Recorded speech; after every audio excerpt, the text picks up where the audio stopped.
Welcome to How Preschool Teachers Do It. This is Alison Kentos. I am an early childhood educator. And this is Cindy Tarabush. I am an early childhood consultant. This podcast is for parents and early childhood professionals. Let our experience and research-based knowledge become your guide. Preschool peeps, we are back. Hey peeps. We have been, before we started recording this episode, giving ourselves some geography lessons because we've been looking at our statistics. And we're going to give a couple of shout outs. I think at the end of some episodes now, we decided it's so cool to see how much this podcast has picked up around not only the United States, but also the world. And so we're going to give shout outs to some locations that may surprise you at the top of our listeners. Well, it surprises us. We don't know about anybody else. We realized when we started this how much it would have grown. Yeah, no, internationally, I never would have thought of. It's not really we knew the potential because you're on a podcast, but it's not a conversation we had with each other. So stay tuned to the very end of episodes so that you can find out if your location is being shouted out. And if it's not, could you please get some friends and relatives on this podcast and get a shout out? Yeah. Spread the word. Absolutely. Today, though, before we get to that shout out, we have a very serious topic to discuss, and that is the importance of professional development. And Allison and I are going to put our own twist on what we think it should be like and how it should be done.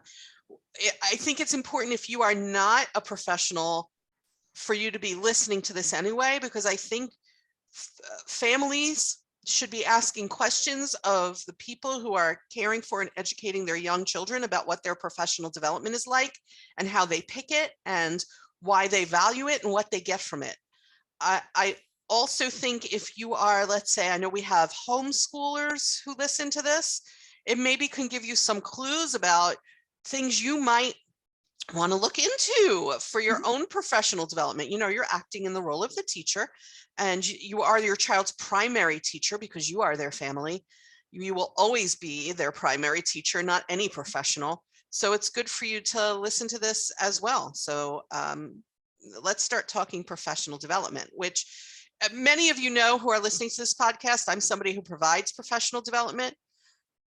But even before I did that, I very much valued it. And even in the career that I have now, Alison can attest to this. I am continually doing professional development, as is Alison. I'm continually learning more because education, the world of education, and our understanding of how young children think about their world, learn about things, take in information in their brain development, our understanding of all that is consistently evolving, which means we have an obligation, whether we are professionals, families, whoever, we have an obligation to keep up with the science about early childhood. Yeah, right? As we should. I feel like in any profession, but especially when we're learning so much about how the brain develops and it's changing, like what teachers learned 40 years ago how to teach is definitely not the same as what teachers are learning now in school and how to teach. For sure. Not even,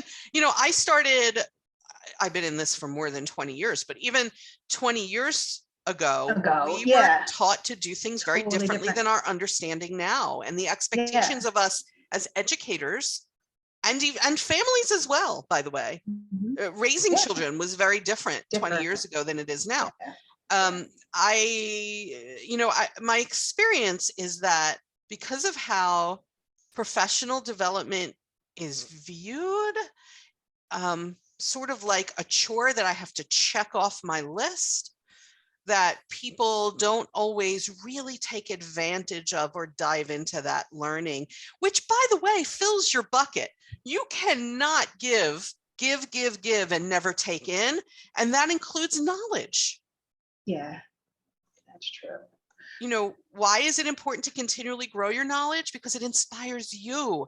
But I think it's very, very sad that so many people are out there are like, I'm required to do, I don't know, whatever you're required to do, wherever you live. I'm required to do 12 hours. I'm required to do 20 hours. I'm required to do this many hours. And so I've got to just check them off the list in the least painful way possible. And people don't think about the actual potential for the learning often enough, I think. Professional Yes. development matters. Professional development matters. You can't stay stagnant. This is not a stagnant occupation. This is not a stagnant activity to be raising and teaching young children. The world is not stagnant. Yeah.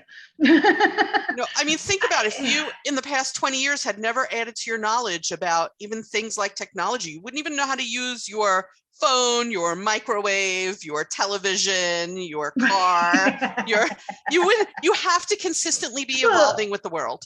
Yes. And I think people like outside will easily sit and try to learn things that are for their own personal growth, like learning a new technology. Like you get that new phone, you're like, yeah, I'll sit on this phone for 3 hours and learn all about it and not need any credit for it or anything.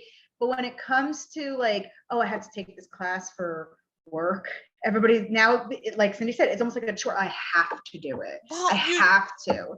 It's so important. And, I know everybody is working hard and everybody is tired and the world is short-staffed and there's a lot of pressure. Professional development can rejuvenate you. It can. It can give you a little spark. It can be, you can come out of there if you're with a good provider of the professional development. You can come out of there feeling very, very inspired to be with the children, to update what you're doing, to try something new. Change happens one at a time, but I'm going to tell you this, and it's so hard for me as somebody who is often asked to provide professional development to admit this, but from the consulting side of my business, I know this to be true. You can attend umpteen hours of professional development, but if you never change anything you're doing, then what good was that? You have to go in thinking, what's the one step I'm going to take? Well, I think, though, for change to happen to begin with, you have to choose your professional development topics that you want to learn about very wisely. All right. So, like, if you already know a lot about a certain subject, maybe branch out and be like, you know what? I'm not really good at teaching math. I'm going to find a math workshop or professional development or a class or a grad school, whatever it is, that's going to be exactly what I'm kind of looking for in order for me to be like, oh, wait, I never even thought of that. All right. But what happens, I think, is your director comes around and like, here's a pamphlet, choose 5 classes, I'll pay for them. And some of these classes, you're like, I have no interest in this topic. Or they're uncomfortable with it. Right. I mean, kind of go outside your box a little bit and be like, you know what, I'm not really interested in it, but I'm going to do this one anyway. And maybe you'll learn something new. It might open you up. Don't take a class you already know something in, because you're going to be like, well, I already know that. Why did I use your time wisely? As a director, that was very much my experience. My experience was that there were people, not everybody, but there were people who, when I said, what topic do you want to do? Pick topics I already knew they were masters at. They were fantastic at it, but it's where their comfort zone is.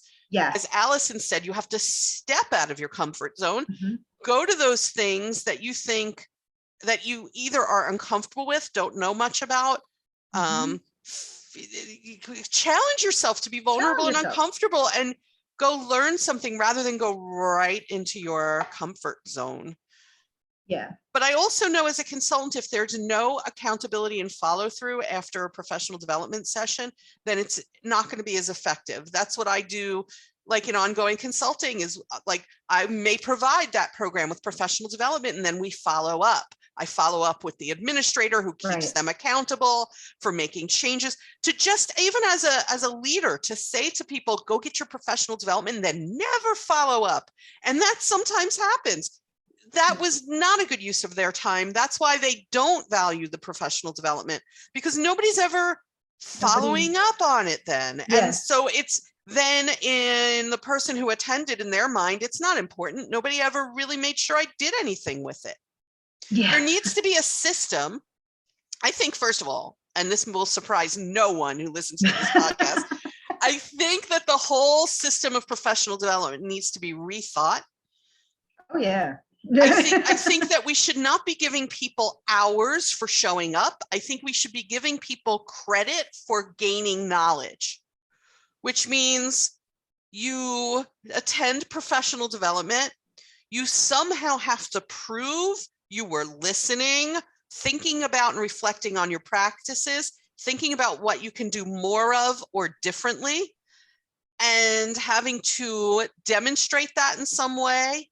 Or I don't know if it's questions, knowledge checks you have to do.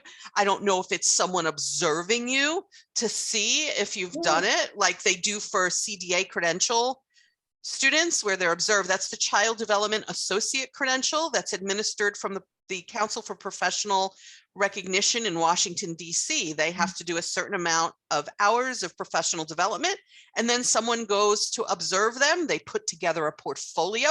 Maybe people should have to add something to a portfolio about what they're going to do with this learning, and that has to be reviewed. And I know people right now are out there going, oh my gosh, don't give me another thing to do. Yeah, I was just thinking, ain't nobody got no time for that. Nobody's got time for that. But folks, there has to be a way where we're saying, it's just got to be where we know that people are thinking about and not just taking 2 hours of professional development. And kind of on the family side, you go to look at programs, or you've enrolled your child in a program. A really good question for the people who run that program and for the people who work with your children is, what professional development are they doing this year or have done this year? And how was that implemented with my child? You know, families often feel when they go to conferences, they feel like they have no knowledge and they're powerless. This is a really great question to ask, not only about your child, right? So you go in and you ask questions about your child and you talk about your child. And when they say, do you have any more questions? I think a really good question is, what professional development have you done this year? And how's that going to impact my child's education? Yeah. And if you get the generic answer, we're like, well, all the teachers do 20 hours of professional development without any, then you're like, but what exactly did you do? Oh yeah, they all do 20 hours. If you get that generic answer, you can be like, they're not really actually implementing any of this stuff. Then you know. But if you get like a really detailed answer of like, oh, we did this and this is how we did it, you could see over here that this is what we did, then you know, like, oh, these are people who really value their professional development and actually apply what they are learning, which is what we should be doing because we are all learners. Okay. Right. You know, I think it's a multi-layered problem. You know, if I go to leaders, if I go to administrators and say, you need to hold your staff accountable for implementing something from the professional development they attended. And they're like, I can't afford to lose staff right now. It's so hard to hire people. How long are we going to keep saying that? The world is what it is. And I think I'm going to go back to something that I may have mentioned in the past. Not quite sure because I say this often. It's actually something that was taught to me by a very smart person. They said you can have an environment of inquiry and growth or product and perfection, but you can't have both. And our environments with young children, whether they're at home or in schools or childcare programs, should be environments of inquiry and growth. And I'm not only talking about the children, I'm talking about the adults too. The adults, Aren't you curious how to better teach the children? Great, go learn about it, but then use it. Yes. Right. And I know some of you are thinking, but I do that, Cindy. I go to things that I'm not familiar with. I learn, I use it. And to you, I say kudos, because it's not as commonplace as you may think. Yes. You know, so let's also, can we talk about the public school side here? Because there's a different spin on this side. Interesting. Go. All right. So in the public school, the entire staff will go to the same professional development that usually is brought into the school. Okay. Right. And I've gone into public schools. Yep. And I don't know if it's like this at every school, but at my school, it's whatever the administration decides that year that they want to implement. And so you sit here, and sometimes it doesn't really have anything to do with what you teach. Like a lot of it is not for pre-K teachers. It is for grades 2, 3, and 5. And here I am required to sit in this, okay, when it is not for me. That's number one. But then also number two, I also know that this is the topic that my administration decides is important this year. I'm going to learn all about it this whole year. And then next year, it's going to be swiped away. They're never going to mention it ever again. And they're going to have a new topic that I now have to learn a whole new topic. So it's like, it's not meaningful to me because I'm like, well, why when you're going to be on some new high horse next year? So they don't take input from you. Is that particular to where you work though?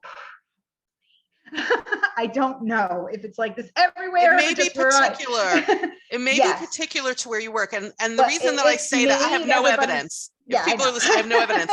But the reason I say that is because I have actually worked with administrators to set up professional development who have come back to me and said the staff thinks this topic. Okay, that's not what's going on here. And I don't know but this is what's changed many teachers' attitudes about professional development, at least at this school, is that like, why bother paying attention? Next year, it's going to be non-existent. We had a whole, and that makes it so it's not meaningful to me at all. And you're just wasting people's time that way when we could be having topics and educators and professional development consultants come in that make it very, very meaningful for these teachers. And that's not what is happening sometimes at the public school. It may depend on, I'm sure that there are private centers also where the administrators are just making a decision about professional development. I've worked at child development centers like that too, where all of a sudden you're at a staff meeting and it's, hey, this is what we're learning about this month. And you're like, okay, cool, that's awesome. And then next month it's like, oh, okay, we're learning about this now. Forget about what you learned last month. We're going to do this now. And you're like, well, why did I change my whole room for that? I think there should be a balance. I think some of it should be dictated by the administrator because as someone who's been in that position, there are absolutely times where I think you all need to learn about this and they don't even realize they need to learn about it. But then there should also be times when they weigh in. And I think it should never be let go. And I'm just going to say that I think that's one of the benefits of having quality rating and improvement systems in our states, because they have to consistently loop back around, because it's not like they're being rated. A quality rating and improvement system provides a rating to early childhood programs based on quality measures like environmental rating scales and assessments of interactions and all sorts of things across most of the United States. And because they are not rated once, they're given stars almost like on Yelp, but they're not rated just once. That they get re-rated every X number of years. So where we are, I think it's every 3 years. They can't fall off. So they're going to come back in with that tool and rate you again. So everybody has to circle back around. I don't think that took place or takes place as much without being involved in the quality rating and improvement system. Right. Yeah. And that's where public schools are not. Quality rating and improvement. Look, I'm doing a commercial now. Quality rating and improvement systems also provide support for programs for the implementation of what's being learned. In some states that I work with, there are people called technical assistant specialists. Another state I work with, it comes out of the resource and referral agencies. I'm not sure what their people are called. Like, it can have different titles, but there's always somebody who's going to work directly with your program to ensure that there's consistent professional growth. Which brings me to, there's a difference between taking a professional development course and experiencing professional growth. One should lead to the other. There should be a direct connection. It's not always the case. And I think there's many reasons why that's not always the case. Folks. But I think it does come down to like this professional development needs to be meaningful. And it does. And then it needs to be you in order to want to take it in and then sometimes put it out, sometimes meaningful professional development is very much like, technical, in that we're going to teach you how to use a certain tool, a certain curriculum, a certain approach. It's sort of technical that way. Those are very, very important, because you can buy all the curriculum in the world or invest in all the curriculum in the world. And if you don't know how to properly use it, what good is that?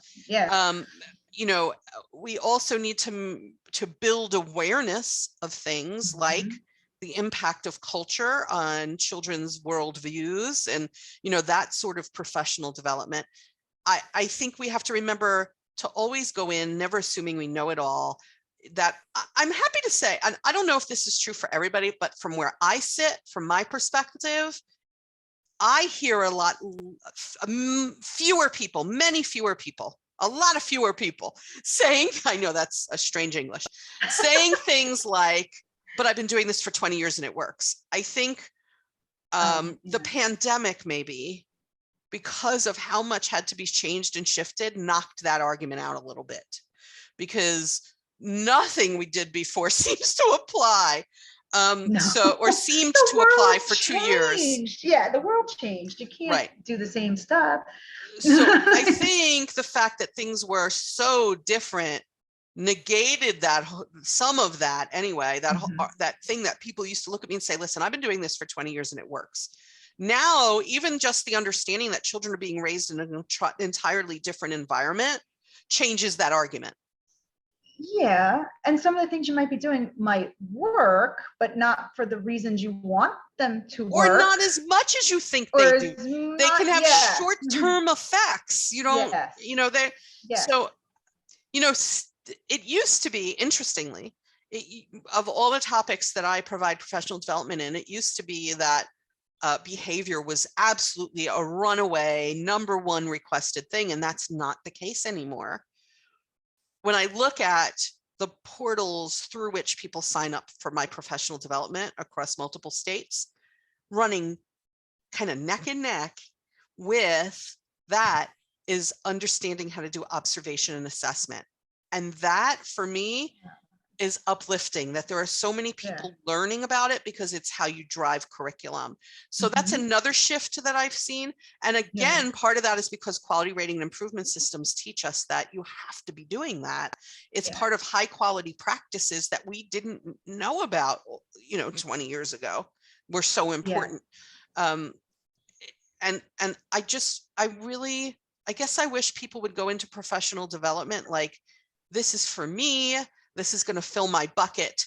This is going to give me inspiring things to think about. I'm going to pick wisely. I'm going to embrace this time. I was just going to say, pick wisely, because one thing that, you get these little brochures about professional development conferences, right? A lot of times through the mail, or your director comes and gives it to you. And the instructor is on there also. Cindy's name is probably on there, but I could sit there and Google Cindy's name and be like, oh, this is a teacher who has a lot of experience and knows her stuff. I'm going to sign up for that class, even though it's outside of my subject box. You know what I mean? I'm not used, but you could also look up other teachers. You're like, this person might not have as much knowledge or experience in this topic. So hopefully those people are kind of do your learning research. How to provide professional development and not, I don't know. I mean, everybody starts somewhere, right? But at least you're going in knowing. Do you know what I mean? Okay, this might be somebody who's just starting out. You know what I mean? Or maybe I want to pick wisely. Pick wisely. Choose your classes wisely. You can choose your conference wisely. By the way, different conferences have different focuses and different themes. Someone who is teaching pre-K as much, you might actually want to go and go to the infant toddler conference and find out what they learned before they got to you. Someone who, but there are some conferences that are focused more on administrators or potential administrators. That's not where to grab your 20 hours necessarily. Right.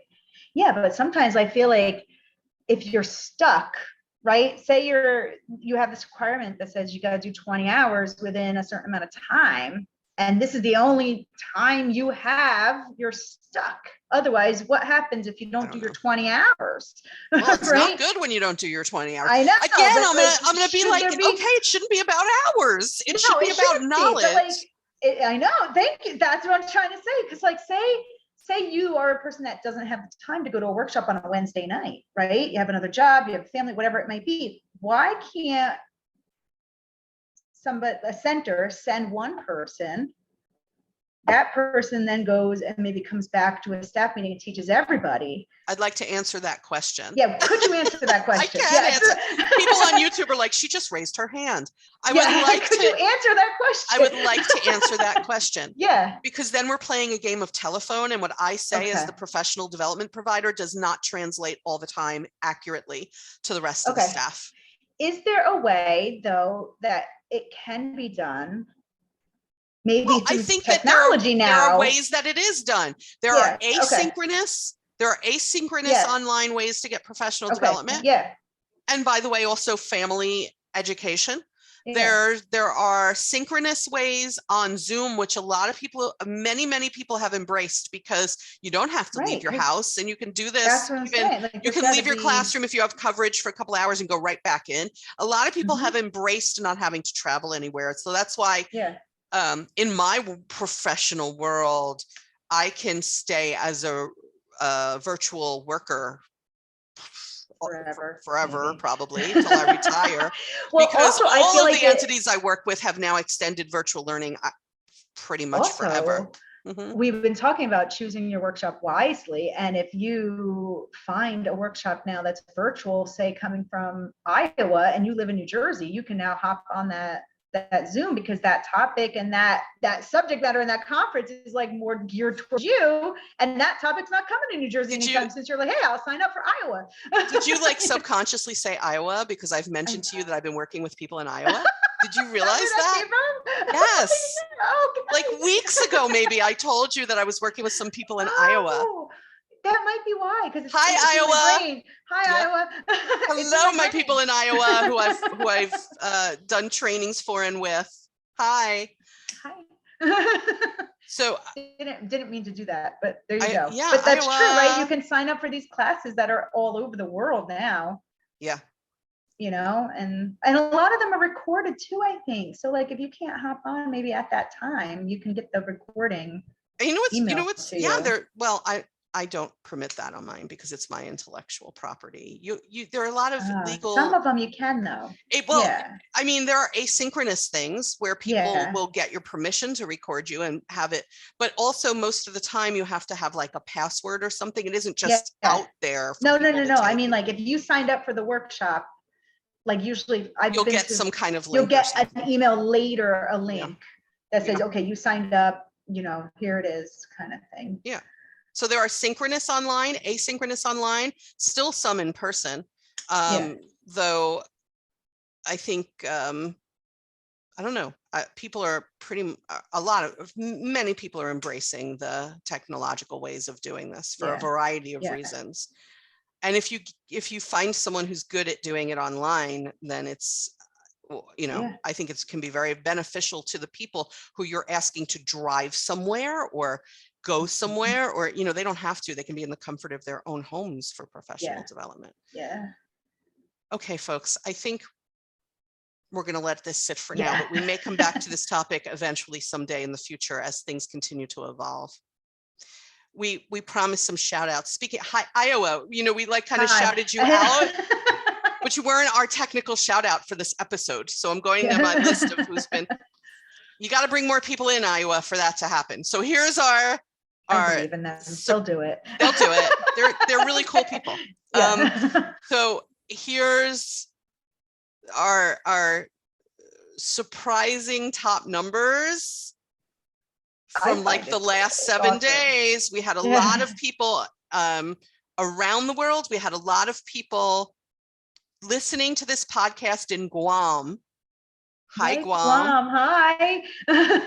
And within the United States, where Alison and I live, the #1 state in the last 7 days, California. Ooh, go Cali. And by the way, you can look at which cities, and it's throughout California. There were some in northern, there were some southern, so it's throughout the state. Yeah. So thank you, Guam, California, and shout out to Iowa. Yeah. That was just me. Go and find some inspiring professional development. Yeah. And then put it into practice, and we'll catch you next time on the podcast.